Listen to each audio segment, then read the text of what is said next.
আমার পূজনীয় মা, তুমি কেমন আছো?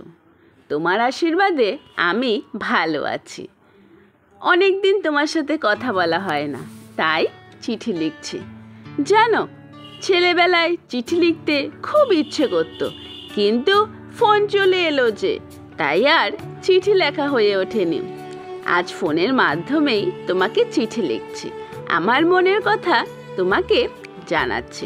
আচ্ছা মা, তোমার মনে আছে সেই ছোটবেলায় বাবার দিদির সাথে তোমার সাথে দেখা করতে গিয়েছিলাম? কৃষ্ণনগরের যে সমস্ত জায়গায় তোমার আগমন হয়, কিছু কিছু জায়গায় গিয়েছিলাম।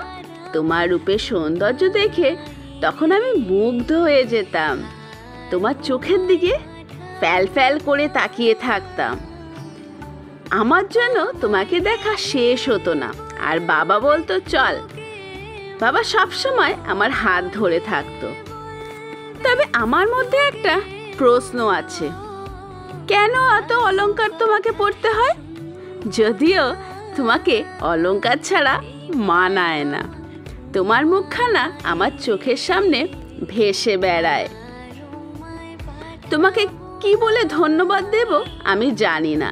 তোমার আশীর্বাদেই পণপ্রথা আস্তে আস্তে বিলীন হয়ে যাচ্ছে।